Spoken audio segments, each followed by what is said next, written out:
నామములో కూడా అందరికీ వందనాలు.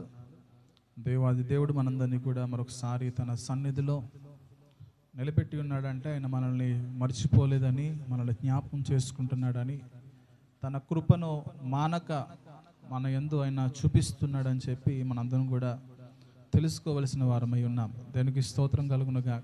హల్లెలూయా. ఆయన మర్చిపోయి ఉంటే మన స్థితులు ఇంకో విధంగా ఉండేవి. ఆయన మనల్ని జ్ఞాపకం చేసుకోకపోయి ఉన్నా, ఆయన తన కృపను మన ఎడల కనుపరచకపోయినను పరిస్థితులన్నీ కూడా చాలా భయంకరంగా ఉండేది.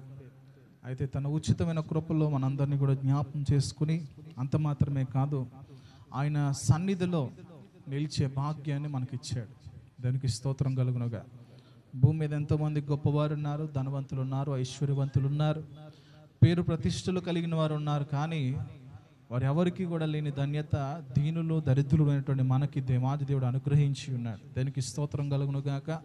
కనుక మనము ప్రభువునందు ఈ విషయమై అతిశయించవలసిన వారమై ఉన్నాం. దానికి మహిమ కలుగునుగా. మంచి దేవుని వాక్యంలోనికి మనం వెళ్దాం. ఇర్మియా గ్రంథము 15వ అధ్యాయము. ఇర్మియా గ్రంథము 15వ అధ్యాయము 19వ వచనాన్ని చదువుకుందాం.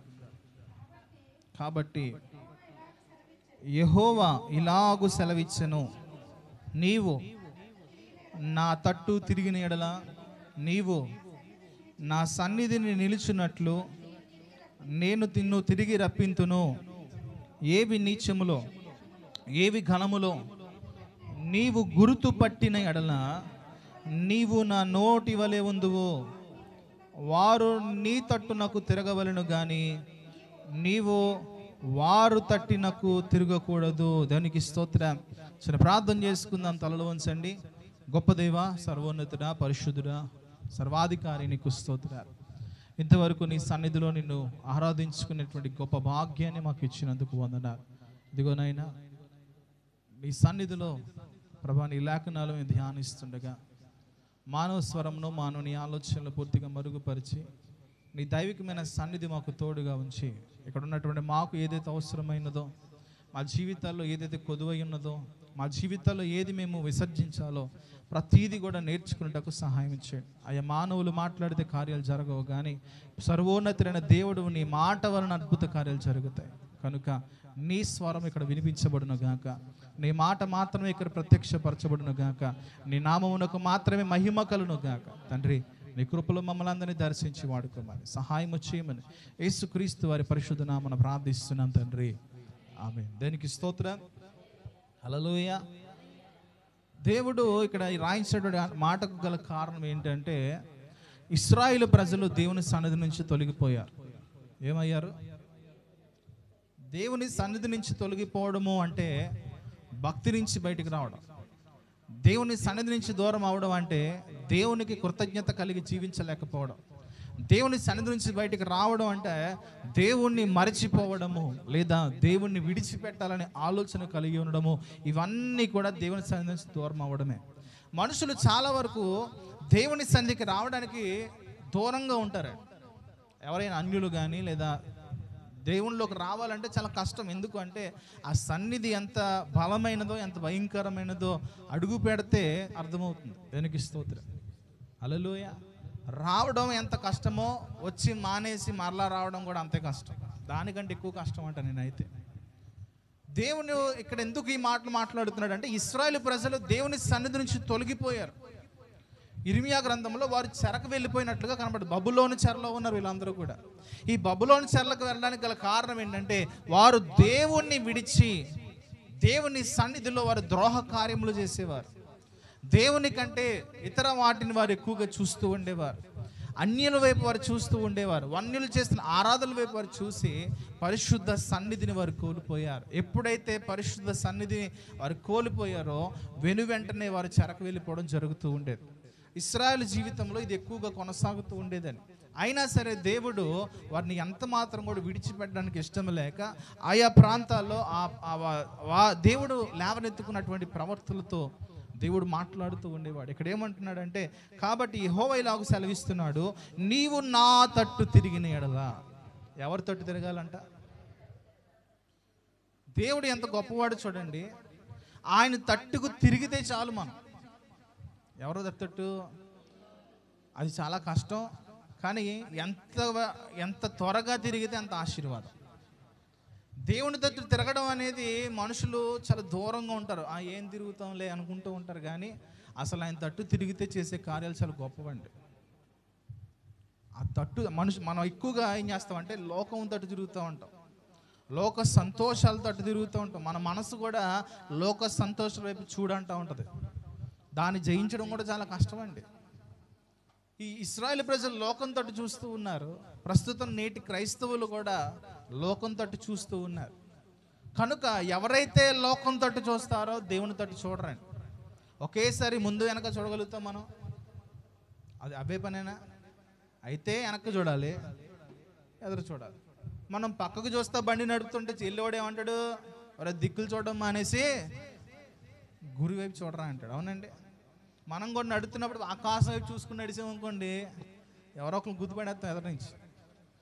నువ్వు చూసేది ఏదైనా సరే ఒకవైపే చూడగలుగుతావు, కానీ అన్ని దిక్కులు చూడడం అనేది అసాధ్యం. లోకం వైపు చూస్తూ, లోక సంతోషాల వైపు చూస్తూ, లోక ఆనందాల వైపు చూస్తూ మరలా దేవుని వైపు చూడాలంటే అది అవే పని కాదండి. నువ్వు ఉన్నటువంటి 7 రోజుల్లో 6 రోజుల లోకంలో చూస్తే 7వ రోజు ఒక రోజు చూస్తే సరిపోద్ది అంటారా? ఏమండి, 7వ రోజు కూడా నువ్వు లోకం వైపు చూస్తావు. నీ సీట్ ఎక్కడ ఉండొచ్చు, నువ్వు కూర్చునే పరిస్థితి ఎక్కడ ఉండొచ్చేమో, కానీ నీ దృష్టి, నీ ముఖము, నీ చూపు ఎక్కడ ఉంటుందంటే లోకం వైపు ఉంటుంది.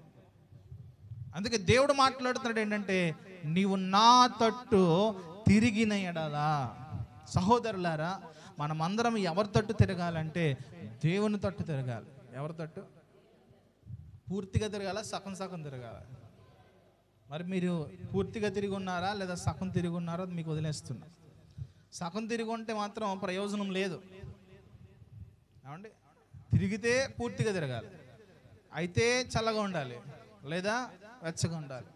కొంతసేపు దేవుని వైపు తిరగడం, మరి కొంతసేపు లోకం వైపు తిరగడం అనేది దేవునికి ఎంత మాత్రం కూడా ఇష్టము కాదండి. నీవు నా తట్టు తిరిగిన ఎడల నీవు నా సన్నిధిని నిలుచున్నట్లు. ఎక్కడ ఉంచుతాడంట దేవుడు? ఏముంది ఆయన సన్నిధిలో? ఏముంది? మైక్ డబ్బా ఉంటుంది, 4 కుర్చీలు ఉంటాయి, 2 లైట్లు, 2 ఫ్యాన్లు ఉంటాయి. అంతేనా దేవుని సన్నిధి అంటే? అదేనా? ఏమండి, దేవుని సన్నిధిలో దేవుడు ఉంటాడండి. ఎవరుంటారా చెప్పాలి అందరూ కూడా. దేవుని సన్నిధిలో దేవుడు ఉంటాడు. దేవుడు ఉండే స్థలములో నేను ఉంచుతాడంట. దేవుడు ఎక్కడైతే నివాసం చేస్తున్నాడో, దేవుడు ఎక్కడైతే ఉండి నీ వైపు చూస్తున్నాడో అక్కడికి నేను నడిపిస్తానంటున్నాడు ఆయన. దేనికి స్తోత్రం. అయితే నువ్వు చేయాల్సిన పని ఏంటంటే నువ్వు ఆయన తట్టు తిరగాలి. దేవుని తట్టు నువ్వు తిరిగినప్పుడు నిన్ను ఆయన సన్నిధిలో ఉండునట్లు నేను నిన్ను తిరిగి రప్పిస్తాను. దేవునికి స్తోత్రం కలుగునుగా. తిరిగి రప్పిస్తానంటే ఈ మాట ఎవరికి? ఇంతకుముందు ఉండే వాళ్ళ కోసం.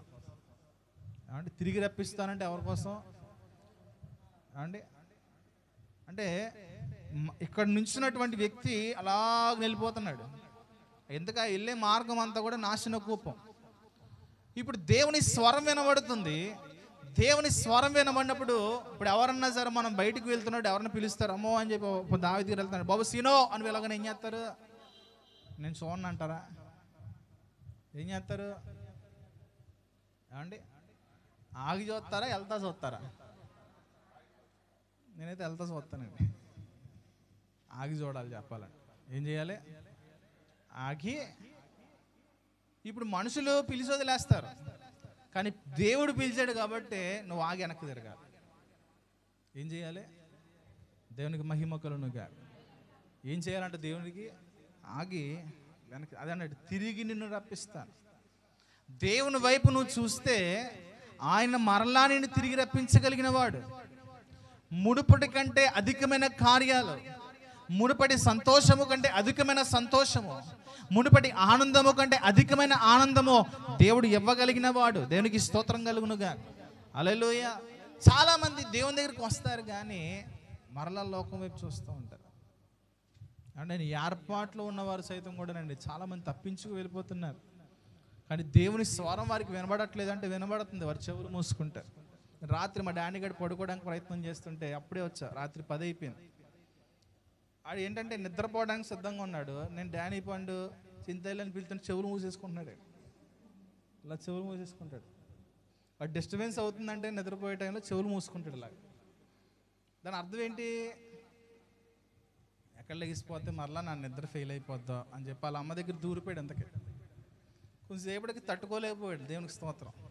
తట్టుకోలేక అన్నీ ఆపేసి లెగిసి పరిగెట్టడం మొదలెట్టాడు. మనం కూడా దేవుని స్వరం వింటున్నప్పుడు ఏం చేస్తామంటే చెవులు మూసుకుంటాం. అంటే ఏం చేస్తాం? దేవుడి స్వరం ఎక్కడ వినబడుతుంది నీకు? ఏం వినబడతాయి? అదే చుట్టాలు వచ్చారనుకో వెంటనే ఇలా తీసేస్తాం. వాళ్ళ మాటలన్నీ వినబడతాయి. లోక సంబంధమైన విషయాలన్నీ వినబడతాయి. అలా చేయాలి, ఇలా చేద్దాం, అలా చేద్దాం అంటే అన్నీ వినబడతాయి. కానీ దేవుని స్వరం నా కుమారుడా, నా కుమార్తె అనేటప్పటికి మాత్రం చెవులు మూసేసుకుంటున్నాం. అది ఎవరికి నష్టం? దేవునికా? అంటే దేవునికి ఎంత మాత్రం నష్టం కదండి. చూడండి, నువ్వు దేవుని మాట ఎక్కువగా వింటున్నావా లేదా లోక విషయాలు ఎక్కువగా వింటున్నావా? ఆలోచించి. దేనికోసం నీ చెవులు తెరిచిపెట్టుకున్నావు? దేనికోసం నీ చెవులు దురద కలిగిన చెవులుగా ఉంటున్నాయి? ఏ విషయాల కోసం నీ హృదయం ఎక్కువగా ఎదురు చూస్తుంది?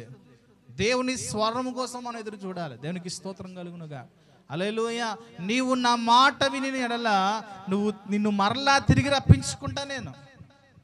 దేవునికి అసాధ్యమైనది ఏది లేదండి. ఆయనకి సమస్తం సాధ్యమే. అయితే మనం చెయ్యలేకపోవడానికి గల కారణం ఏదీ లేదు. జస్ట్ మనం చెవులు మూసుకుంటున్నాం అంతే. ఏం చేస్తున్నాం? దేవుని లేఖనాలు ఎన్నో మాటలు మనకు వినబడుతూ ఉన్నాయి. కానీ వాటిని మనకు నచ్చితే తీస్తాం, నచ్చకపోతే చెవులు మూసుకుంటాం. అవునా కాదా? దేవుని మాటల్లో కొన్ని మనం హెచ్చరిస్తూ ఉంటాయి. నచ్చితే వింటాం, నచ్చకపోతే చెవులు మూసుకోవడం అంటే అర్థం ఏంటంటే నాకు కాదు. చెవులు మూసుకుంటే అర్థం ఏంటంటే నాకు అవసరం లేదు, నాకు సంబంధం లేదు, ఇది నా గురించి కాదు అని నీవుగా దేవుని మాటను తృణీకరించడం వలన నీవు ఆయన సన్నిధిలో నిలవలేకపోతున్నావేమో ఆలోచన చేయి. ఇంకేమంటున్నాడు? ఏవి నీచములో ఏవి ఘనమైనవో నీవు గుర్తుపట్టిన ఎడలా. దేవునికి స్తోత్రం. హల్లెలూయా. దేవుడు అమ్మ ఈ నీచములు ఈ ఘనములని నీకు చెప్పినా అది నువ్వు గుర్తుపడితే తప్ప కనవుతుంది. అవునా కదా? ఇప్పుడు మందు తాగాడు ఉన్నారు, బాబు మందు తాగడం మంచిది కాదురా అంటే ఆడేమంటాడు? ఒప్పుకుంటాడా? ఆడేమంటాడు? నీకేం తెలుసు? అందులో ఉన్న నిషాయిట్ నీకు తెలుసా? దాంట్లో ఉండే ఆనందం నీకు తెలుసా? దాంట్లో ఉండే సంతోషం నీకు తెలుసా అని చెప్పి మనతో మాట్లాడతాం. మనకు తెలియదు నిజంగానే. ఎవరంటే అంతే మనకు తెలుసా? తెలియదు. ఏవి నీచములో ఏవి ఘనములో నువ్వు గుర్తుపట్టాలి. దేవుని సన్నిధి నువ్వు నీచంగా చూసి లోకాన్ని ఘనంగా చూసావంటే అది నీ దురదృష్టం. దేవుని సన్నిధి నువ్వు ఘనముగా ఎంచుకోగలిగితే, లోకమును నువ్వు పెంటగా ఎంచుకోగలిగితే అప్పుడు నీ జీవితంలో దేవుని స్వరం వినబడుతుంది. దేవునికి స్తోత్రం కలుగునుగా. హల్లెలూయా. జక్కయ్య ఒకే ఒక్క మాట విన్నాడండి. ఏంటి ఆ మాట అంటే, జక్కయ్య నువ్వు కిందకు దిగిరా. మరి ఆ మాటలో ఎంత అర్థం జక్కయ్య కనబడిందో నాకు తెలియదు. కానీ వెంటనే దిగొచ్చి, ఇదిగో ప్రభువా, మునుపు నేను తీసుకున్న వాటిలో 4 రెట్లు నేను చెల్లించేస్తాను. ఏది ఘనముగా ఎంచుకున్నాడు, ఏది నీచములుగా ఎంచుకున్నాడు అంటే ఘనముగా ఎంచుకున్నది యేసయ్య పిలుపు. దేవునికి స్తోత్రం కలుగును గాక. నీచముగా ఎంచుకున్నది మునుపు అతడు అక్రమముగా సంపాదించినటువంటి కోట్ల ఆస్తి. దేన్ని ఎంచుకున్నాడు? ఘనముగా. ప్రస్తుత దినాల్లో దేవుని పిలుపు కంటే కూడా ధనముని ఎక్కువగా ఘనముగా ఎంచుకుంటున్నారండి. స్కానింగ్ అంటే ప్రతి చోట కూడా చూస్తుంటప్పుడు ప్రతి పెద్ద పెద్ద సేవకులు కింద QR కోడ్ పెడుతున్నారు. మరి ఎందుకు అంటారు? అది వాళ్ళ సంఘంలో వాళ్ళు ఇచ్చుకోవచ్చు కదా, బయట వాళ్ళకి ఎందుకు QR కోడ్ నాకు అర్థం కాదు. అర్థమవుతుందని చెప్తుంది. ఇప్పుడు మీరు నా సంఘస్థులు, నేను మీకు QR కోడ్ ఇచ్చాడు, ఒక అర్థం ఏడిసింది. తీసుకెళ్ళి నేను మన్నా తెచ్చుకో, లేకపోతే దారిలో పెద్ద పెంతుకొచ్చి తెచ్చో, వెళ్ళి ఇదిగో పలానా పాస్టర్ గారు అని చెప్పి కింద QR కోడ్. దానికి దుర్మార్గుడు ఇంకెవరన్నా ఉంటారా? పనికి మాలోడు ఇంకెవరన్నా ఉంటాడా? ఏది నీచములో ఏది ఘనములో ఎరగలేని స్థితిలో ఉంటే పనికిమాలుడేనండి. ఇప్పుడు ప్రస్తుత దినాల్లో ధనము ఘనముగా ఎంచబడుతుంది, దేవుని పని నీచముగా ఎంచబడుతుంది. ధనం ఉంటేనే పరిచర్య జరుగుద్దంట. అవునా? అవునా కాదా? ధనానికి పరిచర్యకి సంబంధం ఉందంటారా? పూర్వ దినాల్లో పరిచర్యలు చేశారు, కానీ ధనాన్ని ప్రాముఖ్యంగా చేసుకుని పరిచర్య చేయలే. పరిచర్య చేస్తూ ఉంటే వెనకాల ధనం వచ్చేది, కానీ వాళ్ళు వెనక్కి తిరిగారండి. పౌలు గారు ఏమన్నారు? దాన్ని నేను పెంటగాయించాను. ధనాన్ని ఏమన్నాడు తెలుసండి? పెంటగాయించాడు. మనం ఏవి నీచములో ఏవి ఘనములో నువ్వు గుర్తుపట్టాలి. దేవుడు నీకు వదిలేస్తాడు, ఆ స్వతంత్రత నీకు ఇచ్చాడు. అది నీకు బుద్ధి జ్ఞాన వివేకములు ఉంటే నువ్వు అర్థం చేసుకోగలుగుతావు. కాబట్టి మనం తీసేటప్పుడు, ఏదైనా ఏరుకునేటప్పుడు, ఒక ఫ్రూట్ షాప్కో లేకపోతే ఎక్కడైనా వెజిటేబుల్ షాప్స్కి వెళ్ళినప్పుడు నీచమైనవి తీసుకుంటావా, ఘనమైనవి తీసుకుంటావా? అంటే టమాటాలు ఏరుతారు, కొన్ని టమాటాలు మెత్తకైపోతాయి, ఏం తీసుకుంటారు? ఉల్లిపాయలు ఏరుకున్నప్పుడు కొన్ని మెత్తకలు అయిపోతాయి, ఏం తీసుకుంటారు? ఎవరన్నా ఫోన్లే పాపమాడు నష్టపోతున్నాడని చెప్పి మెతకలో ఒకటి ఎరుకుని వేసుకుంటారా? అట్టుపూలు తీసుకున్నప్పుడు, యాపిల్ తీసుకున్నప్పుడు, అంటే ఏది నువ్వు కొనాలన్నా, నీకు వ్యక్తిగతంగా కుటుంబంలో సమకూర్చుకోవాలన్నా ఘనమైనవే తీసుకుంటావు, కానీ నీచమైనవి తీసుకోవు కదా. మరి ఆత్మీయ జీవితంలో నువ్వు ఘనమైన వాటి వైపు చూస్తున్నావా, నీచములైన వాటి వైపు చూస్తున్నావా? ఆలోచించే. రెండు ఒక చోట ఉండడానికి అవకాశం లేదు. ఉంటాయా? అయితే ప్రస్తుతం మనం అలాగే నడిపించేస్తున్నాం, రెండు ఒకే చోట ఉంటాయి. కానీ అంతములో, దేవుని రాకడ సమీపంలో ఒకటే ఉంటుంది. రెండూ కలిగి ఉన్నా ఫెయిలే. అర్థమవుతుందండి? రెండూ కలిగి ఉన్నా రిజెక్టెడ్, అంటే దేవునికి అవసరం ఇష్టం లేదు. అయితే నువ్వు ఘనమైనవి ఎంచుకోవాలి, లేకపోతే నీచమైన వాటిని ఎంచుకోవాలి. ప్రతి దినము కూడా మన హృదయంలో నుంచి దేవునికి ఇష్టము లేనటువంటి ప్రతి వాటిని కూడా తొలగించుకోవడానికి ప్రయత్నం చేయాలి. భక్తుడైన దావీదు అంటూ ఉండేవాడండి, నీకు ఆయాసకరమైన మార్గము నా యందు ఉందేమో చూడు, వాటిని నేను తొలగించుకుంటాను, నిత్య మార్గములో నన్ను నడిపించు. దేవునికి ఆయాసకరమైన విషయాలు ఉంటాయి మన జీవితాల్లో, వాటిని గురించి మనం అడుగుతున్నామా? దేవునికి ఇష్టం లేని కార్యాలు ఉంటాయి, వాటిని గురించి అడుగుతున్నామా? లేదండి. మనకిష్టమైన కార్యాలు, మనకు నచ్చిన విషయాలు, మనకి సంతోషము కలిగించేటువంటి విషయాల కోసం మనం పరుగులు తీస్తూ ఉంటాం. దానికి స్తోత్రం కలుగునుగా. ఇంకేమంటున్నాడు? నీవు గుర్తుపట్టిన ఎడలా నీవు నా నోటి వలె ఉంటావు. దానివల్ల యూజ్ ఏంటి అంటే, దేవుని నోటి, దేవుని నోట్లో ఉండడం ఏంటి? దేవుని నోరులో మనం అవడం ఏంటి? నువ్వేదంటే జరిగిపోతాయి, మనం ఏదనుకుంటే జరిగిపోతుంది. కానీ మనం ఏమనుకున్నా జరగట్లేదే, మనం ఏమంటున్నా అవ్వట్లేదే. దాని అర్థం ఏంటంటే దేవుని నోట్లో మనం లేవండి. అంతేనా కాదా? నీవు ఏది ఘనమైనవో ఏది నీచములైనవో నువ్వు గుర్తుపడితే నీవు నా నోటి వలె ఉంటావు.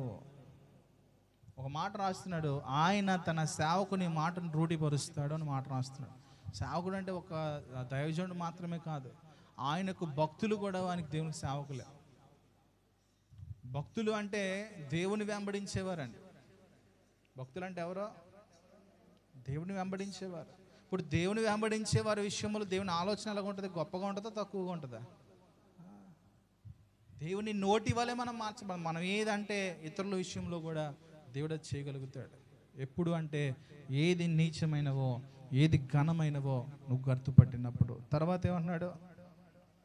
వారు నీ తట్టు తిరగవలను కానీ. ఎవరు ఈ వారెవరో? అన్యులొక్కలేనా, ఇంకెవరు లేరా? దేవుని విడిచిపెట్టిన వాళ్ళు, దేవుణ్ణి తృణీకరించిన వాళ్ళు, దేవుని మాటను లక్ష్య పెట్టిన వారు, ఇలాంటి వారి వైపు నువ్వు తిరగడానికి వీల్లేదు. మన స్నేహితులు ఎవరో? మన స్నేహితులు ఎవరో? లోకంలో ఉండేవారా, దేవునిలో ఉండేవారా? ఎవరైపు తిరుగుతాం? ఎవరైపు తిరుగుతామండి మనం? వాళ్ళు నీ వైపు తిరగాలి, నువ్వు వాళ్ళ వైపు తిరగాల. కానీ ఎక్కువగా జరిగేది ఏంటి? మనమే అలా వైపు తిరుగుతాం. అందుకే అన్నాడండి, తిరిగి నేను రప్పించడానికి అందుకే కారణాలు అవుతున్నాయి. నువ్వు లోకం వైపు తిరగడానికి వీల్లేదు. నీ బంధువులే కానీ, నీ ప్రియులే కానీ, నీ స్నేహితులే కానీ, ఎవరైనా సరే నువ్వు వారి తట్టు తిరగడానికి వీలు లేదు. ఒక్కసారి నువ్వు వారి తట్టు తిరిగేవా, నీ మార్గాలు మారిపోతాయి.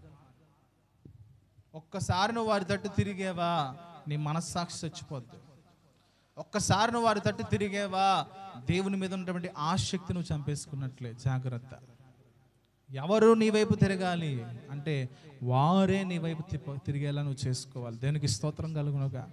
హల్లెలూయా. అండి నేను గడిచిన దినాల్లో ఒక చెల్లిని చూసా ఫేస్బుక్లో, మరి మీరు చూసారు లేదు, ఒక భక్తిపరురాలుగా ఉండేది, మంచి పరిశుద్ధాత్మ నడిపింపుతూ ఉండేది. చూసారమ్మా? చూపిస్తాను, స్క్రీన్ రికార్డింగ్ చేశా. చాలా భక్తితో ఉండేది, పరిశుద్ధాత్మలో అన్య భాషలో మాట్లాడుతూ దేవుని ఆరాధన చేసేది. ఇప్పుడు కొత్తగా రీల్స్ వచ్చినాయి కదా, సినిమా పాటలతో రీల్స్ చేసింది. షాక్ అయిపోయాం మేము. అవునా కాదా అని 2-3 సార్లు చూస్తే వెంటనే తర్వాత రోజు ఇంకో రీల్ వచ్చింది, కన్ఫర్మ్ అయిపోయింది. అంటే వివాహం అయిందంటే వాళ్ళతో తిరిగింది, ఏం లేదు. అంటే మనిషి ఎంత సులువుగా తప్పిపోయే అవకాశాలు ఉన్నాయో తెలుసండి. మీకు చూసే ఉంటారు, మీకు కూడా తెలియపోతారు. ఎందుకు అంటే పేరు చెప్పకూడదు, ఎందుకంటే వాళ్ళ పేర్లు మనం పాడు చేయడం మంచిది కాదు. దేవుడు వారి కృప చూపించి మరలా ఆయన వైపు తిప్పుకొనును గాక. అంటే దేవుడు ఎంత బాధపడి ఉండొచ్చు ఏమండి? అంటే ఏం లేదండి, ఒక్కసారి మనం వారి తట్టు తిరిగితే ఎంత ఘోరమైన విపత్తులు జరుగుతాయి చెప్తున్నాను అంతే. జస్ట్ ఒక్కసారి వెనక్కి తిరిగితే. దేవుని వైపు తిరుగుతున్నాం, అలాగా దేవుని వైపు తిరగడం చాలా కష్టం, కానీ లోకం వైపు తిరగడం చాలా సులువు అండి, చాలా సులువు. క్షణకాలంలో లోకం వైపు తిరగచ్చు, అదే క్షణకాలంలో దేవుని వైపు తిరగడం అవసరం కుదురుద్ది అంటారా? జీవిత కాలం పట్టచ్చు. నాకు ఒక్కొక్క చెప్తాను, కొన్ని సంవత్సరాలు పట్టచ్చు. కొన్ని సంవత్సరాల నుంచి దేవుని వైపు తిరగకుండా అందులో మునిగిపోయినట్టు మనుషులు బోలు మంది ఉన్నారు. వారు ఒకప్పుడు దేవుని భక్తులే, వారు ఒకప్పుడు దేవుని సంతోషపరిచిన వారే, దేవుని ఆనందపరిచిన వారే, కానీ లోకం వైపు ఒక్కసారి తిరగడం వల్ల ఏమైందంటే మరలా ఆ లోకములో ఉన్నటువంటి పరిస్థితులు దేవుని స్వరాన్ని వినకుండా చెవులు మూసాయి, దేవుని వైపు చూడకుండా అంధత్వం కలగజేశాయి, దేవుని వైపు చూడకుండా హృదయ కాఠిన్యమును పుట్టించాయి. సహోదరులారా, ఆ దేవుని వైపు తిరగకుండా అవి ఎన్నో ప్రయత్నాలు లోకం చేస్తాడు, సాతాను గడి చేస్తూ ఉంటాడు. జాగ్రత్త, వారి తట్టు నువ్వు తిరగడానికి వీల్లేదు, కానీ నీ వైపే వారు తిరగాలి. అంత బలము కలిగి నువ్వు నేను జీవించగలగాలి. దేవునికి స్తోత్రం కలుగునుగా. హల్లెలూయా. ఆయన సన్నిధిలో నిలిచే భాగ్యం నీకు ఇస్తానంటున్నాడు. ఆయన సన్నిధిలో కొంతమంది నిలబడలేరండి, ఆయన సన్నిధిలో కొంతమంది నిలబడలేరు. ఎవరో చూద్దాం. 5వ కీర్తన 5వ వచనం. 5వ కీర్తన 5వ వచనం. డాంబికులు నీ సన్నిధి నిలవలేరు, పాపం చేయవారందరూ నీకు అసహ్యులు. చూడండి, ఎవరైనా సన్నిధిలో నిలవలేరంటే డాంబికులు. డాంబికులు అంటే అర్థం తెలుసా? డాంబికులు అంటే అర్థం తెలుసా? గర్విష్ఠులు. ఎవరైనా ఒక మాట దేవుని వాక్యంతో అంటే వెంటనే మనసు నొచ్చుకుంటే నీలో ఏముందో తెలుసా? గర్వం. నన్ను అంటారా, నన్ను ఎంత మాట అంటారు, నేను చర్చి మానేత్తా. ఇక్కడ ఏం చెప్తున్నాడు? డాంబికులు ఆయన సన్నిధిలో నిలవలేరు. ఒకవేళ మాట నీకు తగిలినప్పుడు నువ్వు మానేసావంటే నువ్వు ఏంటో తెలుసా? డాంబకం కలిగిన. దేవుని సన్నిధిలో నిలబడలేకపోతున్నావు అంటే దాని అర్థం ఏంటో తెలుసా? నీలో గర్వం వచ్చింది. ఇంకో మాట ఏం చెప్తున్నాడు కింద? అప్పుడు దేవునికి నువ్వు ఎలా మార్చబడతావు అంటే అసహ్యులుగా మార్చబడతావు. ఆయన సన్నిధిలో ఉండాల్సిన వారు ఎలాంటి వారో తెలుసా? తగ్గించుకుని, విధేయత కలిగి, లోబడి, తనను తాను అణుచుకునేవారు దేవునికి కావాలి. దేవుడు ఇక్కడ జల్లిస్తూ ఉంటాడండి. ఎప్పుడన్నా పిండి జల్లించారా? జల్లించిన తర్వాత పిండి ఆఖరిలో పురుగులు, పెంగు పురుగులు వస్తాయి. పర్లేదులే ఇవన్నీ ఆరోగ్యకరమైన కదని చెప్పి పిండిలో కలిపి చపాతీ చేస్తారా? ఏం చేస్తారు? ఏం చేస్తారండి? పొట్టు ఏం చేస్తారు? దేవుడు కూడా జల్లిస్తూ ఉంటాడు. కొన్నిసార్లు నిన్ను వాక్యం ద్వారా బాధ పెడతా ఉంటాడు, వాక్యం ద్వారా కొడతా ఉంటాడు, నీలో పరిస్థితులు వ్యతిరేకంగా ఉంటే మాట్లాడుతూ ఉంటాడు. అప్పుడు నువ్వేం చేయాలి? ఏం చేయాలి చెప్పండి అమ్మా? నిన్ను నువ్వు జల్లించుకుని ఆ పొట్టు పడేయాలి, లేదా ఆ పొట్టుతో పాటు ఈ పిండి కూడా బయటపడేయాలి. ఏం చేద్దాం? పొట్టు పడేద్దామా, పొట్టుతో పాటు పిండి పడేద్దామా? దేవునికి స్తోత్రం. డాంబికులంట ఆయన సన్నిధి నిలవలేరంట. సహోదరులారా, చాలా జాగ్రత్త కలిగిన వారమై, ఒకవేళ మనలో ఏదైనా డాంబిక సంబంధమైనటువంటి మనస్సులు ఉన్నా అవి మనల్ని పాపాత్ములుగా చేస్తాయని దేవుని లేఖనాలు తెలియపరుస్తున్నాయి. కనుక మనం జాగ్రత్త కలిగిన వారమై, డాంబికులు దేవుని సన్నిధి నిలవలేరు కనుక ఆయన సన్నిధి నుంచి దూరము కాకుండా మనల్ని మనం తగ్గించుకుని విధేయత కలిగి ప్రభు ఎదుట మనం సమర్పించుకునే వారంగా ఉండాలి. దేవునికి స్తోత్రం కలుగునుగా. ఇంకో మాట ఆదికాండము 6:11 చూడండి. ఆదికాండము 6:11.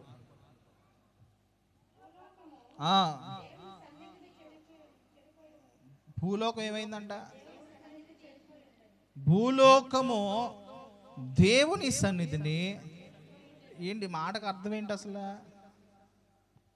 భూలోకం ఏంటి, దేవుని సన్నిధి చెడిపోవడం ఏంటి? అంటే భూలోకంలో ఏం లేదు అంతకే. నీ ఇంట్లో, నీ హృదయంలో, నీ జీవితంలో దేవుని సన్నిధి ఉందా, చెడిపోయిందా? ఏమండి? దేవుడు ఆయన సన్నిధిలో ఉండి ఆయన సన్నిధి వైపు మనల్ని నడిపిస్తాడు. ఇప్పుడు నీ గృహములో దేవుని సన్నిధి చెడిపోయింది అనుకో, దేవుడు ఆలోచన ఏంటి? ఆ కింద ఏమంటున్నాడు?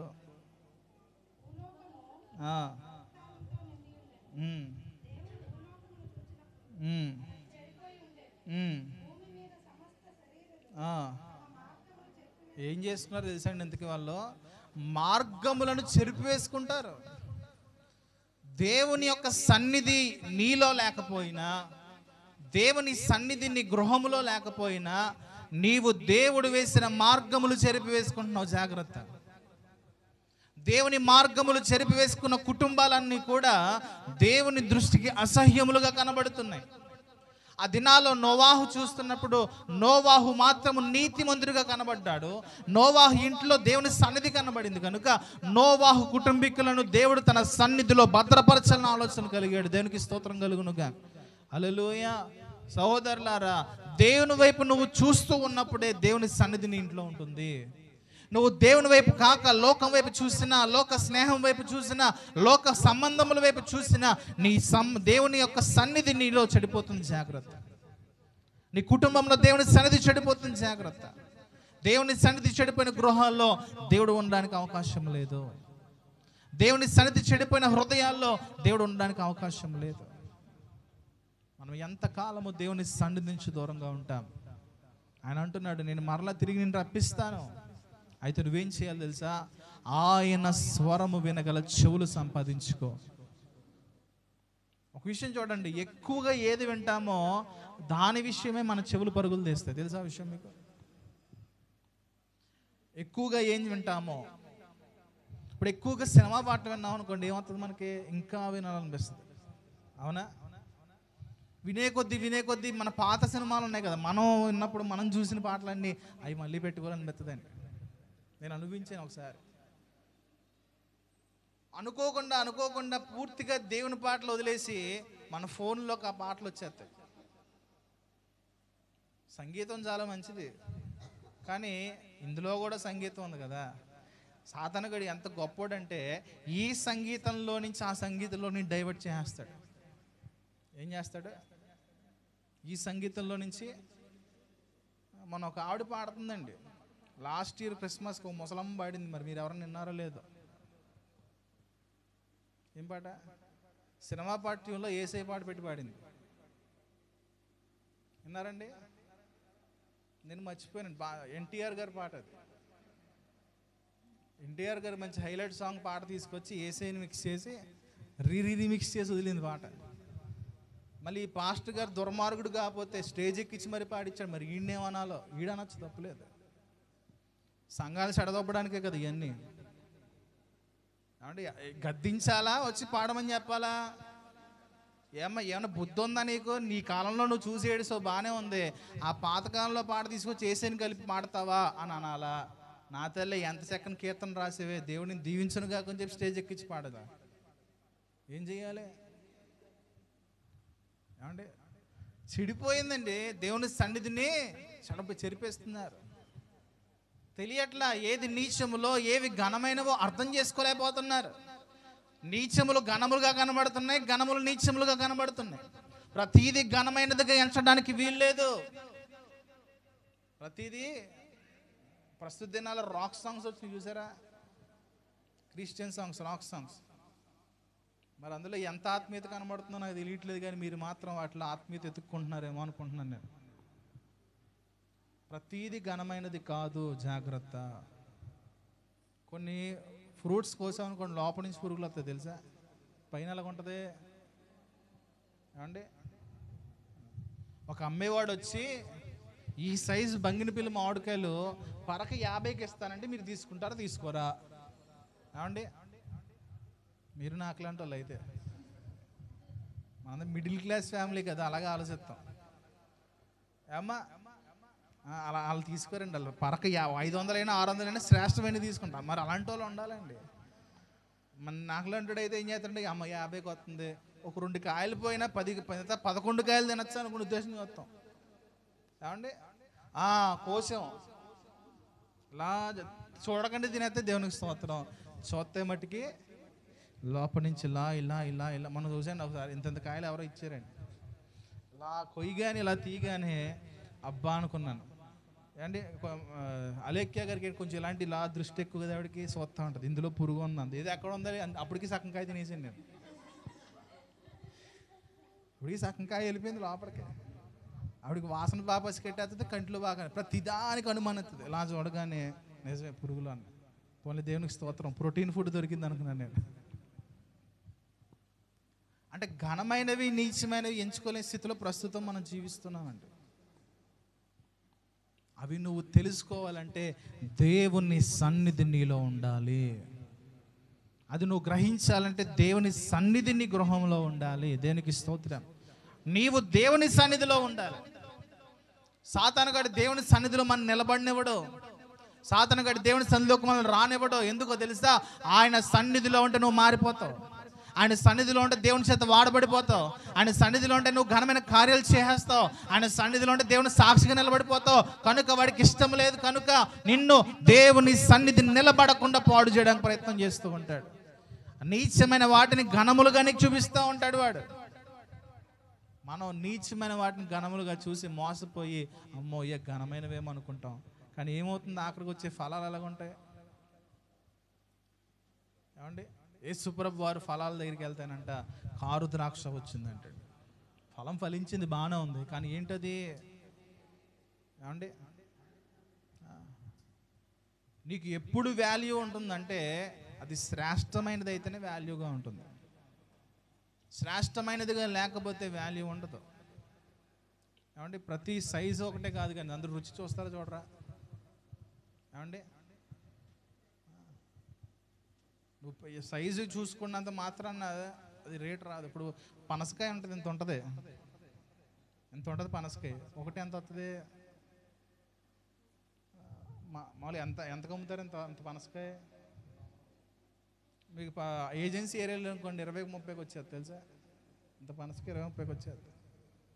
దానికి వాల్యూ ఉందా? లేదండి. సైజు కాదు కావాల్సింది, అందులో శ్రేష్టత. ఏం కావాలి? నీ విశ్వాసము, నీ భక్తి జీవితము, నీ ఆత్మీయ నడిపింపులో నువ్వు ఎన్ని సంవత్సరాల నుంచి చేస్తున్నావు అనేది కాదు, అందులో ఎంత నాణ్యత ఉంది, అందులో ఎంత శ్రేష్టత ఉంది, అందులో ఎంతకు దేవుణ్ణి సంతోషపరిచేది ఉంది, అది దేవుడికి కావాలి. మనుషులకు నచ్చినట్టుగా కాదు మనం చేయాల్సింది. ఎవరికి నచ్చాలి మన భక్తి? దానియేలు దగ్గరికి గాబ్రియేలుతో వచ్చి ఒక మాట ఉంది, మికాయేలు అనుకుంటా, ఆ గాబ్రియేలు వచ్చి దానియేలు నువ్వు దేవునికి బహుప్రియుడవు అన్నాడా లేదా? అంటే ఈ భక్తి జీవితం ఎవరికి నచ్చింది? కొర్నేలి దగ్గరికి వచ్చి దేవుడు పంపించాడు గాబ్రియేలు. కొర్నేలి ప్రార్థన చేస్తుంటే, కొర్నేలి నువ్వు చేసినటువంటి మంచి కార్యాలు, నీతి కార్యాలు దేవుని సన్నిధిలో కనబడుతున్నాయి. మనం చేసేది ఎవరికి కనబడాలంటే దేవునికి కనబడాలి. దేవుడు మెచ్చాలి. దేవుని సన్నిధిలో అది శ్రేష్టంగా కనబడాలి. దేవునికి స్తోత్రం కలుగునుగా. భూలోకము దేవుని సన్నిధిని బొత్తిగా చెడిపోయింది. నీ గృహం చెడిపోయిందేమో ఒకసారి చూసుకో. నీ మనసు చెడిపోయిందేమో చూసుకో.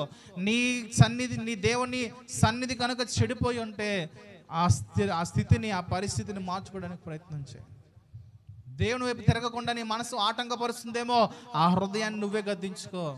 దేవుని వైపు తిరగకండి నీ పరిస్థితులు ఆపుతున్నాయేమో, గద్దించుకో. దేవుని స్వరం వినడానికి, దేవుని వైపు తిరగడానికి నీ మనస్సు నువ్వే కట్టుకోవాల్సి ఉంది. దేవునికి స్తోత్రం కలుగును గాక. ఎప్పుడైతే నువ్వు దేవుని తట్టు తిరుగుతావో అప్పుడు ఆయన నీ జీవితంలో కార్యములు చేయడం ప్రారంభిస్తూ ఉంటాడు. దేవుని తట్టు ఎప్పుడైతే నువ్వు తిరగడం ప్రారంభిస్తావో నీ జీవితంలో నువ్వు అనుకున్న కార్యాలు జరుగుతాయి. నువ్వు ఎన్నో అనుకుంటావు, నీ లిస్టు చాలా పెద్దదే. మరి దేవుని మాటల్లో, దేవుని నోట్లను ఉండట్లేదు కదా. లిస్ట్ ఎంత ఉంటుంది రాస్తే మనకి? ఏమండి, చిన్న లిస్ట్ అయితే కాదు కదా. 4-5 సంవత్సరాల సరిపడా లిస్టులు ఉంటాయి మన దగ్గర ఇప్పుడు. ఏమండి, ఇప్పుడు పెళ్లికాలంలో ఉన్నారు, ఇక్కడ పెళ్ళి అయిన తర్వాత వాళ్ళ పిల్లలకి ఏం చేయాలో కూడా లిస్టులు రాసుకుని ఉంచుకుంటారు మావాలంటే. మరి లిస్టు రాసుకుంటే సరిపోదు, కానీ నీవు ఆయన నోటి వలె ఉండాలి. ఏవి నీచములో ఏవి ఘనములో ఎంచుకునే జ్ఞానం నువ్వు కలిగి ఉండాలి. దేవుని సన్నిధిలో నిలిచినటువంటి పరిస్థితి నీలో ఉండాలి. ఆయన నిలిచే భాగ్యాన్ని నీకు ఇస్తానంటున్నాడు కదా. అయితే ఆయన తట్టు నువ్వు తిరిగితే మాత్రం దేవుని సన్నిధి నువ్వు ఉండగలుగుతావు. దేవునికి స్తోత్రం కలుగునుగా. హల్లెలూయా. ఆయన సన్నిధిలో ఎలాగుండాలో ఒకసారి చూద్దాం. 51వ కీర్తన 11వ వచనము.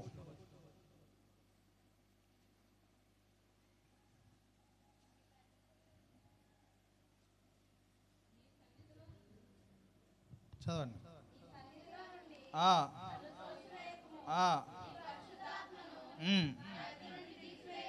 ఎవరు ప్రార్థన చేస్తున్నారు?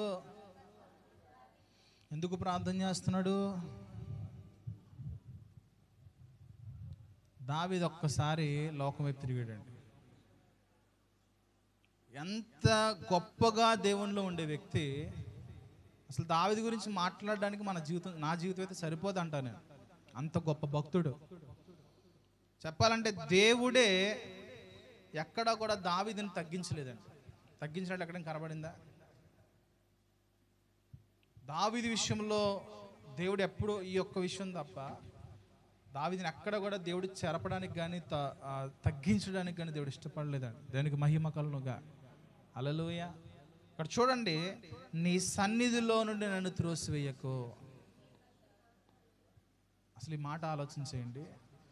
దేవుడు ఆయన సన్నిధిలో నుంచి మెడపట్టుకుని మనం బయటికి గెంటేస్తే మన పరిస్థితి ఏంటి? మన పిల్లల్ని సంవత్సరం కూడా పైకి లేరు సార్, ఏదైనా తప్పు చేసి వచ్చాడు అనుకోండి. పిల్లలు తప్పు చేసి వస్తే తల్లి కానీ తండ్రి కానీ ఏం చేస్తారో పట్టుకుని, రే పడిపోరా, తొత్తర తోయరా. ఎప్పుడైనా తోసారా మీరు? తోసారా తోయలేదా?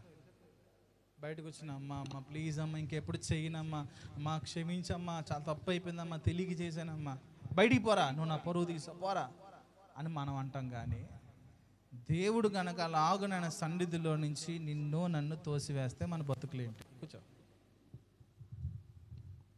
కానీ దావీదండి ఒక కుమారుడిగా, దేవుణ్ణి ఒక తండ్రిగా అలాగే బతిమలాడుతున్నాడు. దేవునికి స్తోత్రం కలుగునుగా. మన పిల్లలు బతిమలాడినట్టు మనం కూడా చాలాసార్లు తల్లికి తండ్రి దగ్గర కొట్టి బయటికి గెంటేసినప్పుడు బతిమలాడుకుంటాం, అమ్మ సారీ అమ్మ. ప్రస్తుతం ఎలాగుంది తెలుసా? పోతే పోతాను, నీ ఇంట్లో తినాల్సిన అవసరం నాకేంటి? ఇప్పుడు ఎలాగుంది? పో అని అనకుండా ఇండైరెక్ట్గా అన్నా సరే బయటికి పోతున్నారు. అవునా? ఇండైరెక్ట్గా అనకుండా అండి, అసలు చిన్న గొడవ అవుతుంటే నేను పోతా ఎక్కడ పోతా? చిన్న కుమారుడు అక్కడికి పోయాడండి. అసలు ఏమన్నా తండ్రి ఏమన్నా అన్నాడా? పోని ఏమనకుండానే నాస్తి నాకు ఇచ్చే నేను పోతా. పోయాడు.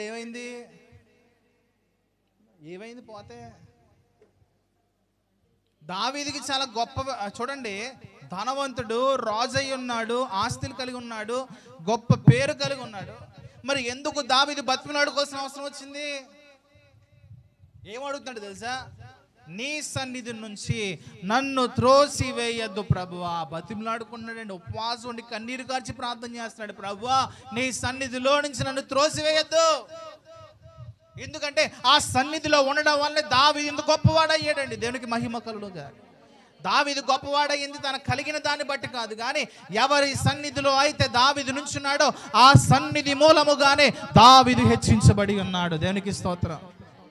ఒక్కసారి ఆ సన్నిధిలో నుంచి దేవుడు తోసివేస్తే ఉన్నదంతా ఊడిపోద్దని తెలుసు. ఉన్నదంతా ఊడిపోయినా పర్లేదు, కానీ దావీదు అనుకున్నాడు అసలు ఆయన సన్నిధి నుంచి నేను బయటికి వెళ్ళకూడదు. ఆ సన్నిధి విలువ నీకు తెలియట్లా. ఆ సన్నిధి విలువ మనకు తెలియట్లేదు కనుక ఇలాగ ఏడుస్తున్నాయి మన బ్రతుకులు. సన్నిధికి విలువ ఉందా మనకి? ఆయన సన్నిధికి విలువగా వస్తున్నామా అంటే? ఈ ప్రసంగి గ్రంథంలో ఒక మాట ఉంది, నీవు దేవుని సన్నిధికి వెళ్ళినప్పుడు నీ ప్రవర్తన. మీరు ఎప్పుడైనా పనికి వెళ్ళేటప్పుడు, ఉద్యోగానికి వెళ్ళినప్పుడు ఒక అరగంట లేట్ అయితే మీ మేస్త్రి కానీ లేదా మీ హెడ్, మీ ఆఫీసర్ కానీ అక్కడ ఉంటే వెళ్ళిపోయి దజ్జా కూర్చుంటారేట అక్కడ. ఎలా వెళ్తారు? వాడి అమ్మాయిడు వచ్చాడా, అయ్యి బాబీడు ఉన్నాడా, అయిపోయిన వాళ్ళ. అక్కడ ఉన్న భయం ఇక్కడ ఉందా? ఎప్పుడు పోయింది భయం మీలో? మీలో భయం పోయిందంటే మీ నుంచి దేవుని సన్నిధి పోయిందని అర్థం. తెలుసా విషయం? మీరు అనుకుంటున్నారు ఉన్నదే అనుకుంటున్నారు. ఉన్నది అనుకోవడం కూడా భ్రమే. ఇప్పుడు నా జేబులో 1,00,000 రూపాయలు ఉన్నాయండి, ఏం కనబడుతున్నాయి మీకు? నేను ఉన్నాయి అనుకుంటున్నాను, దాని అర్థం ఏంటి? పెచ్చ విశ్వాసం అంటారు దీన్ని. ఏ విశ్వాసం? నేను పనికి వెళ్ళట్లేదు, ఏం చేయట్లేదు, ఖాళీకి ఇంట్లో దేకుతున్నాను, ఎక్కడి నుంచి వస్తాయి డబ్బులు? అర్థమవుతుందా? మనలో న్యాయము లేదు దేవుని సన్నిధిని గురించి. మరి దేవుని సన్నిధి మనలో ఉందా అనుకోవడం మోసకరం కాదా? మిమ్మల్ని బాధ పెడితే క్షమించొద్దు అంటే క్షమించొద్దు. మీలో దేవుని సన్నిధిని మీరు భ్రమపడుతుంటే అది మీరు నష్టపోతున్నారు. అది తెలుసుకోవాలి. ఆ మాట మీరు. దేవుని సన్నిధి అంటే మీకు ఎంత నిర్లక్ష్యం వచ్చింది? భయభక్తులు ఏమైనా ఉన్నాయా కనీసం? ఆలోచించండి. స్కూల్ పిల్లలు టైంకి వెళ్ళకపోతే బయట నుంచోబెట్టేస్తారు, బయటికి గెంటేస్తారు. ఉద్యోగానికి వెళ్ళినప్పుడు టైంకి వెళ్ళకపోతే ఆ రోజు నీకు ఆప్షన్ పడి బయటికి గెంటేస్తారు. తంబేసే స్కూళ్ళు, తంబేసే ఆఫీసులు ఉన్నాయి కదా. టైంకి అయిపోతే ఏమవుద్ది? మహా అయితే 5 నిమిషాలు ఇస్తాడండి. దేవుని సన్నిధి కంటే కూడా నీవు ఉద్యోగానికి, లోకానికి నువ్వు ఎంత విలువిస్తున్నావో ఆలోచన చేసుకు. కింద నుంచి చెప్తుంది ఇదే మాట, మీకు డైరెక్ట్గా ఇదే చెప్తే అర్థమవుద్ది. దేనికి విలువిస్తున్నావు నువ్వు?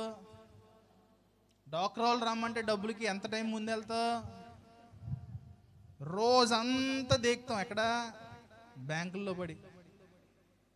అక్కడ తిండి ఆహారాలు ఏం లేకపోయినా అక్కడే ఉంటాం. మరి దేవుని సన్నిధి ఒక్క అరగంట ఆలస్యం అయితే దేవుని సన్నిధి క్లోజ్ చేయడం. ప్రార్థన ఒక అరగంట ఎక్కువ జరిగితే ఏం చేస్తాం? ఇప్పుడు చెప్పండి, దేవుని సన్నిధి ఉండాలనుకుంటున్నారా, వెళ్ళిపోదాం అనుకుంటున్నారా? ఎప్పుడు?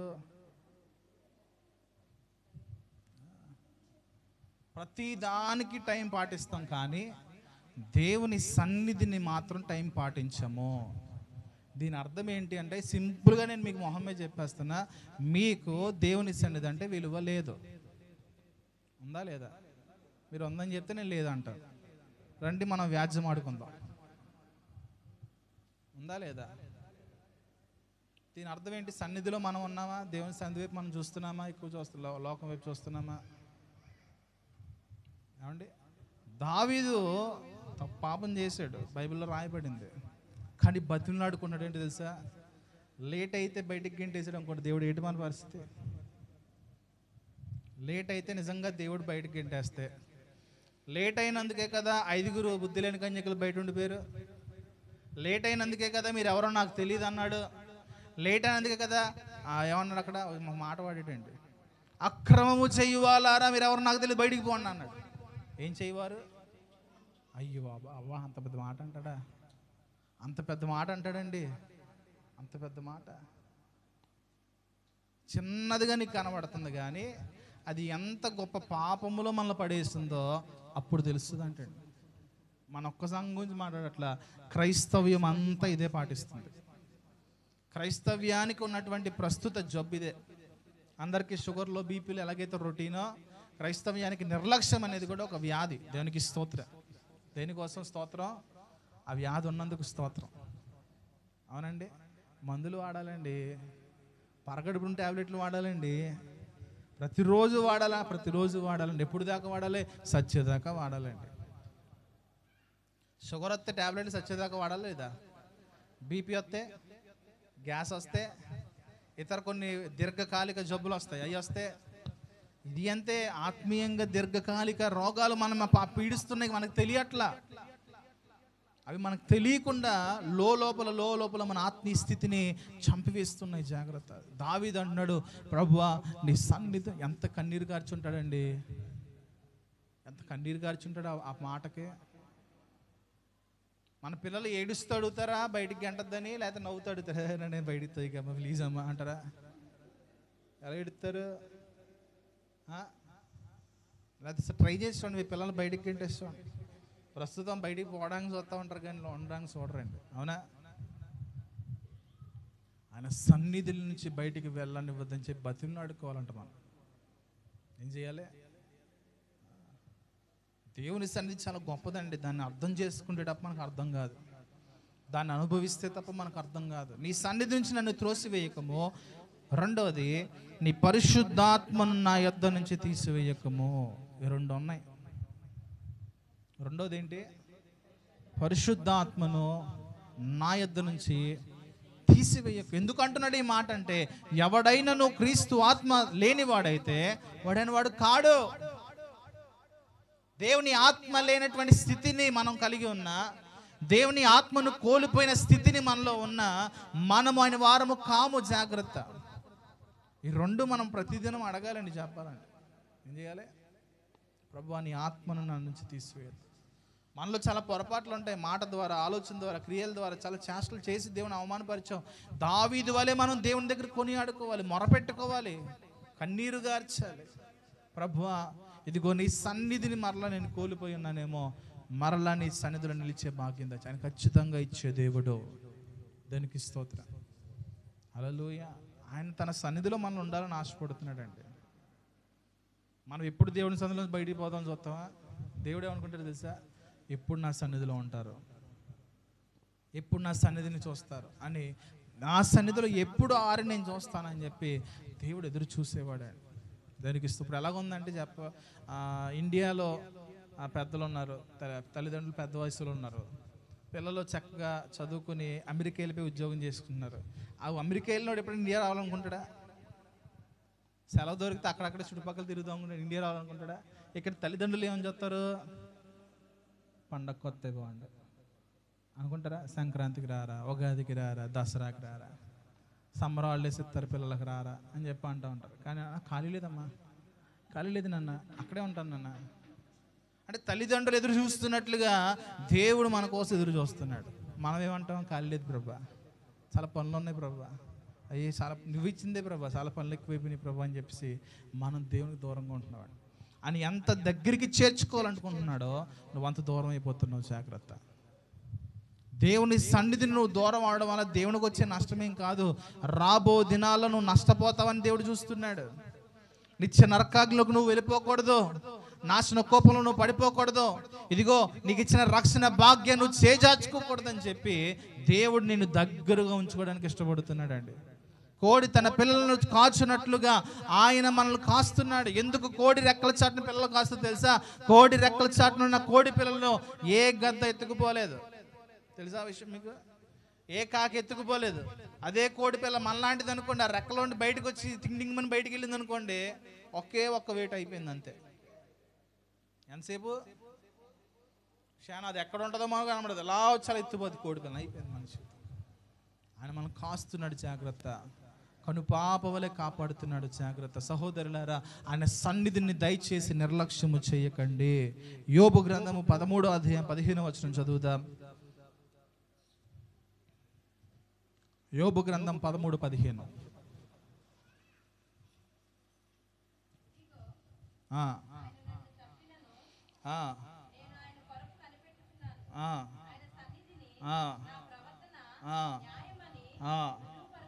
ఓహో, ఎంత ధైర్యం అండి యోబుకి. ఎంత కొమ్ములు తిరిగి ఉన్నాడండి. అవునా? కొమ్ములు తిరిగాడు అనొచ్చా? నన్ను చంపినా నేను ఆయన కొరకు కనిపెడతాను. ఎవరి కొరకు? ఏమన్నాడు తెలుసా? ఆయన సన్నిధిని నా ప్రవర్తన న్యాయం అని చెప్పి రుజువు చేసుకుంటాను. మనకుందా ధైర్యం? దేవుడికి ఎదురు పడితేనంటండి యోబు గారు అంటున్నారు, నేను నీ సన్నిధిలో న్యాయముగానే బ్రతికాను అని చెప్పి రుజువు పరిపించుకుంటాడంటండి. మనకు అలాంటి డేరింగ్ డాషింగ్ ఏమైనా ఉందా ఇటు?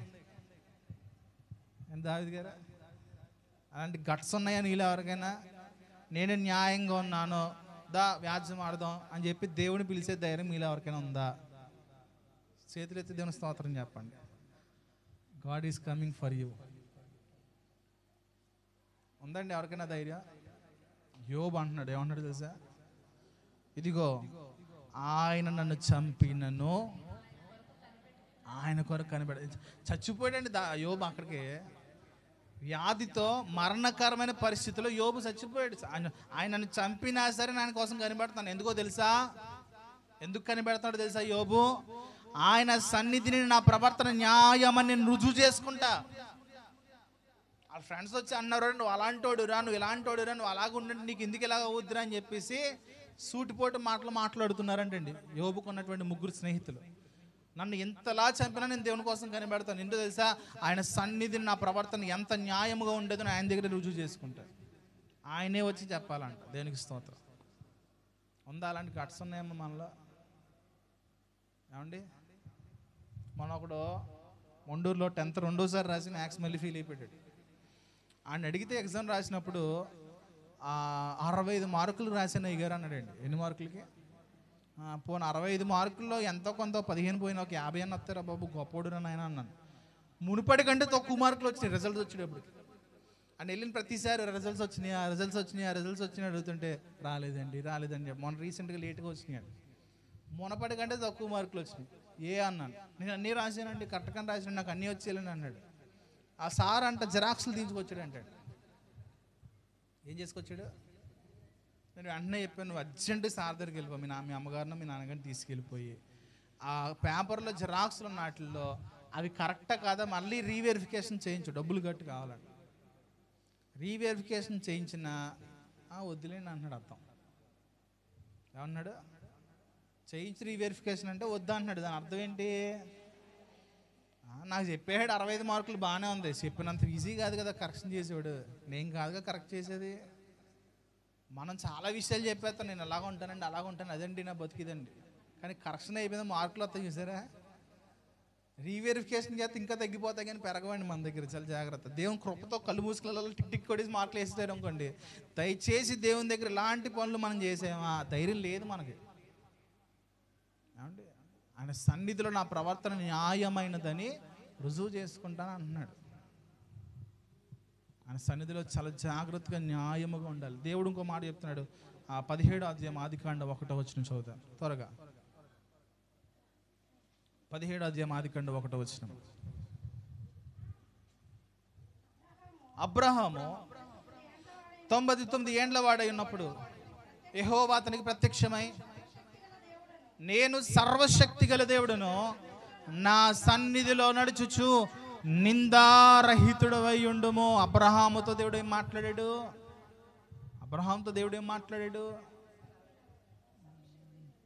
అబ్రహాము దేవుని పిలుపుకి వచ్చాడు కానీ దేవుడు మరలా హెచ్చరిస్తూ మాట్లాడాడు. నేను సర్వశక్తి గల దేవుడిని, నా సన్నిధిలో నీవు నిందారహితముగా. ఆయన సన్నిధిలో ఎలాగ ఉండాలంట చెప్పండి అందరూ ఒకసారి. నిందారహితం అంటే అర్థం ఏంటి? ఏ విషయంలో కూడా మన మీద నింద అపవాది గడి వేయడానికి వీలు లేకుండా ఉండాలి. ఉన్నాయా?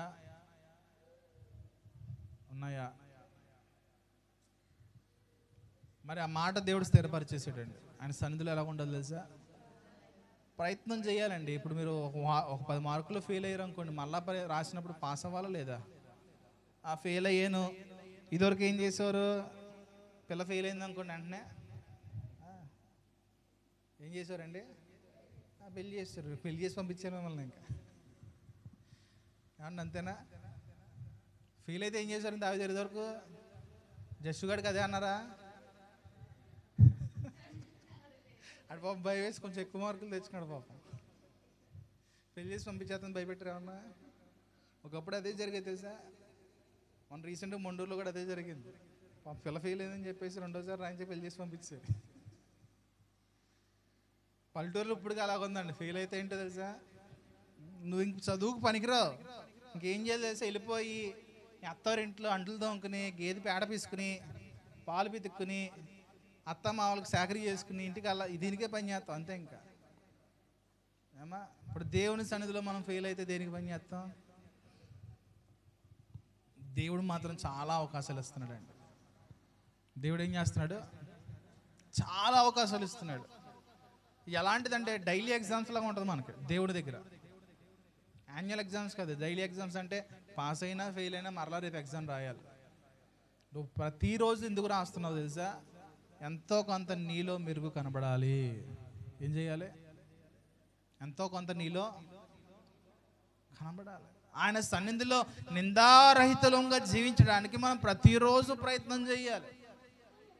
ప్రతిరోజు ప్రతిరోజు ప్రతిరోజు ఆ పరిపూర్ణతలోకి వెళ్ళే వరకు ప్రయత్నం చేస్తూనే ఉండాల్సిందే. దేవునికి స్తోత్రం.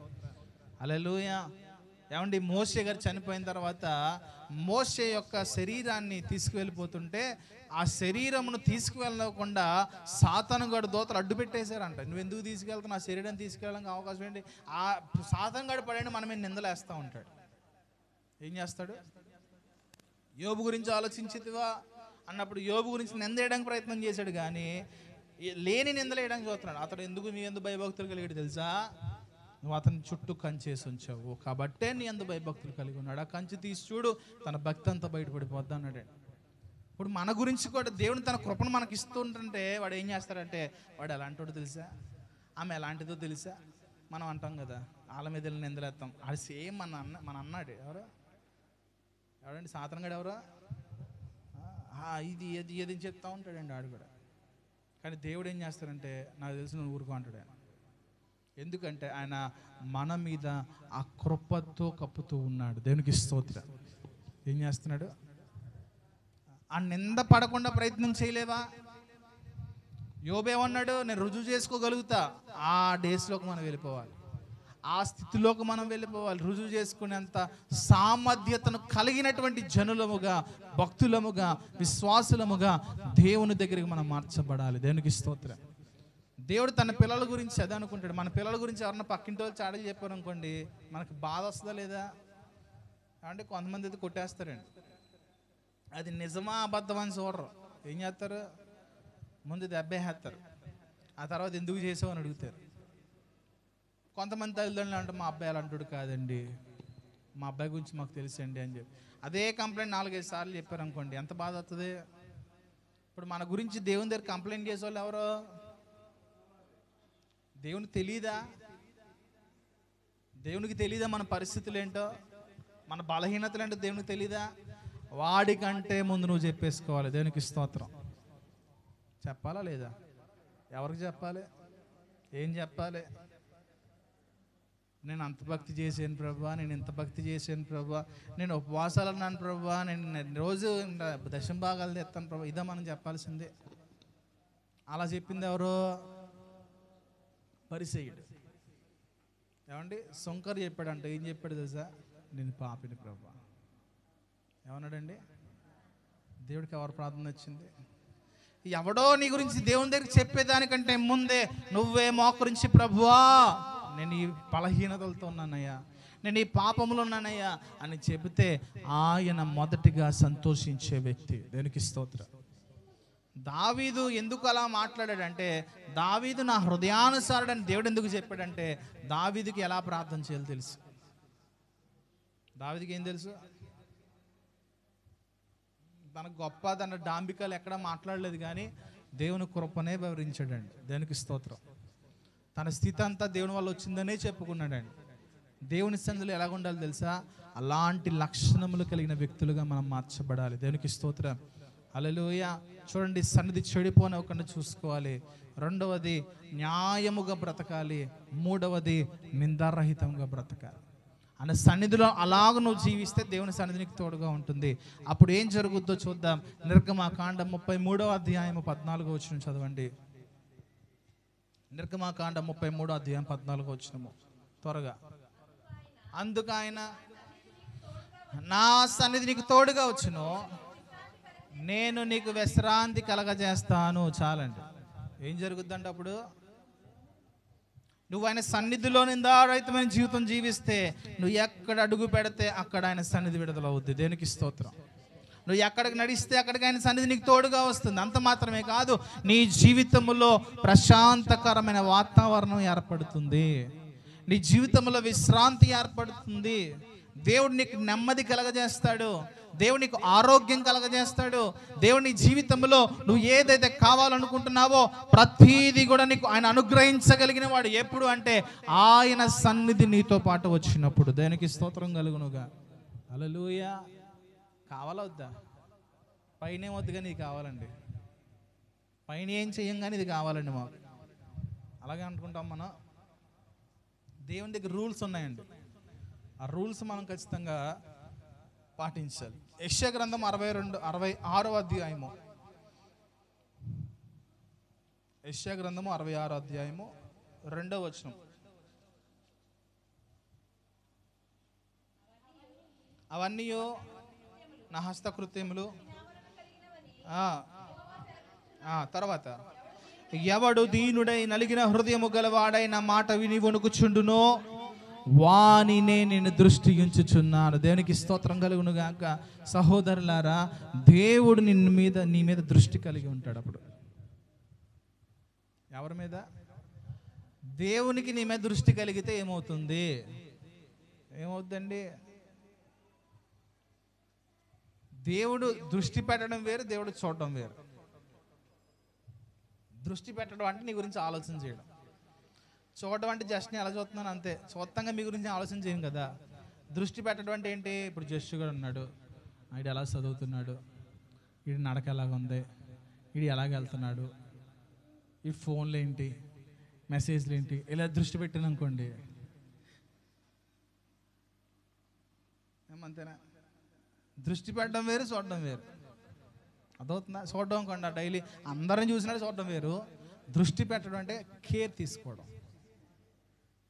మన స్కూల్కో కాలేజీలకో ట్యూషన్కి వెళ్ళినప్పుడు అండ్ కొంచెం మా వాడి మీద దృష్టి పెట్టండి అంటాం. అవునా? దృష్టి పెట్టడం అంటే ఏంటి? వాడు కొంచెం బాగా చదివేలా చూసుకోండి, రుద్దండి, చెప్తారా చెప్పరా, విరక్కొట్టండి, నలక్కొట్టండి. దేవుడు మన మీద దృష్టి పెడతాడంటే అదేనండి. దేవునికి స్తోత్రం. దేవుడు దృష్టి పెడితే నీ గురించి ఆలోచించాడని అర్థమండి. ఆయన నీ మీద దృష్టి పెట్టాలంటే నువ్వు ఆయన సన్నిధిని విలువ కలిగి ఉండాలి. ఆఖరి మాట చూసుకుందాం. 34వ కీర్తన 15వ వచనము. 34:15.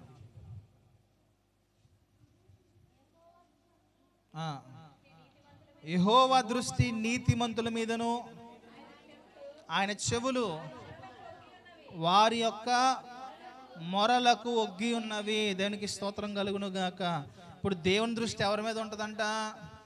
ఇప్పుడు దేవుని దృష్టి మన మీద పడాలంటే మనం ఎలాగ ఉండాలంట? ఏమండి? నీతిమంతులారా చేతులెత్తి దేవుని స్తోత్రం చెప్పండి.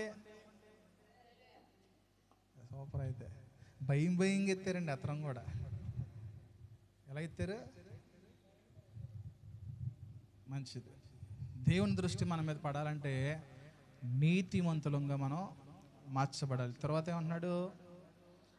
ఆయన చెవులు వారి మొరకు ఒక్కి ఉన్నాయి. మనం చేసే ప్రార్థన వైపు అంట దేవుని చెవులు తిరగాలంట.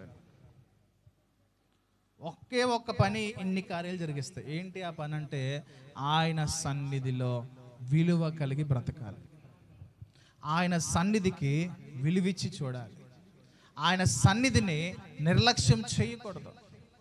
ఈ వారం వింటాం, గుర్తుంటే వచ్చే వారం వస్తాం, ఆ పై వారం మర్చిపోతాం, అయిపోయిందిగా. ఏమంటే అర్థమైందా? ఈ వారం వింటాం, గుర్తుంటే ఆ తర్వాత వారం ఖచ్చితంగా మర్చిపోతాం. ఇలాంటి మాటలు చాలా ఎన్నో వినేసాం. ఇని తలపండిపోయి గోరింటా కట్టుకుని వస్తున్నాం. ఏమ్మా, నేను మీ దృష్టిలో చెప్పాలంటే ఇలాంటి మాటలు చెప్పిన వాళ్ళు ఆఖరున్నై ఉంటాను నేను. అంటే అంత తలపండిపోయిన వ్యక్తులు ఉన్నారు మీలో. వాళ్ళు చెప్తేనే మీ తల నలపడలేదు, నేను చెప్తే నలపడద్దే. తల పండిపోయిందంటే ఎన్నో విన్నామని అర్థం అండి. అవునా? ఈ పిల్లలకైతే నేను స్టార్టింగ్ అయ్యి ఉంటుందేమో. సహోదరులు, ఒక విషయం జ్ఞాపకం చేసుకోండి. దేవునిని కానీ, దేవుని సన్నిధిని కానీ, దేవుని కార్యములు కానీ నిర్లక్ష్యం చేయడం బట్టి నీ జీవితంలో ఆశీర్వాదాలు చూడదాము అనుకోవడం అనేది అసాధ్యము. అప్పుడు నువ్వేమంటావు అంటే ఈ దేవుడి దగ్గర ఏమీ లేదు, ఈ చర్చిలో ఏం లేదు, అసలు దేవుడే లేడు, ఏసై దేవుడు లేడు అనగానే ఏసయ్యే దేవుడు కాదని అర్థం మొత్తానికి. ఎప్పుడంటావు? తప్పు నీలో పెట్టుకుని ఏం చేస్తావు? తప్పు నీలో పెట్టి ఏం చేస్తావు? అసలు నీ తప్పును నీ పొరపాటును సరి చేసుకోవా? ఇంకెప్పుడు దేవుడి మీద నింద, ఎప్పుడు ఇతరుల మీద నింద? ఒకసారి చూసుకో, అద్దంలో చూసుకుంటాం కదా. అద్దంలో చూడడం అంటే ఏంటి? వాక్యంలో నీ జీవితాన్ని చూసుకో ఒకసారి. ఎప్పుడైతే వాక్యంలో నీ జీవితాన్ని పెట్టుకుని చూస్తావో పరిపూర్ణంగా నీ బ్రతికేంటి అర్థమైపోద్ది. అప్పుడు మార్చుకోవాలనే మనసు నీకు వస్తే ఖచ్చితంగా మార్చుకోవాల్సిందే. అప్పటికీ మార్చుకోకుండా నీ హృదయం వాత వేయబడి ఉంటే, మనస్సాక్షి చచ్చిపోయి ఉంటే, ఇంక నేను ఆ దేవుడే కాపాడాలి. ఎవరు కాపాడాలి? చాలా జాగ్రత్త అండి. సన్నిధిని ఇప్పుడు కూడా నిర్లక్ష్యం చేయదు. ఒక్క సన్నిధి నిర్లక్ష్యం చేస్తే చాలా దూరంగా వెళ్ళిపడిపోతాం. దేవునికి ఎంత విలువిస్తావో దేవునికి అంత దగ్గరగా ఉంటావు. కనుక దేవుని ద్వారా నీవు హెచ్చించబడాలన్నా, మేలుకరమైన కార్యాలు నీ కుటుంబంలో జరగాలన్నా, నీవు దేవుని సన్నిధికి ఇచ్చే విలువ మీద ఆధారపడి ఉంటుంది. నువ్వు నా వైపు తిరగాలి, మొదటి దేవుని వైపు తిరగాలి. ఏవి మంచివో, ఏవి నీచములో నువ్వు ఏవి ఘనమైనవో నువ్వు గ్రహించగలిగితే దేవుని మాట వలె నువ్వు ఉంటావు. దేవుని దీవెనకరమైన కార్యాలు నువ్వు అనుభవించగలుగుతావు. అట్టి కృపలో దేవుడు తన సన్నిధిలో మనందరినీ కూడా సరిచేసి సిద్ధపరిచి ఆయన కొరకు నిలబెట్టి వాడుకొనుగాక.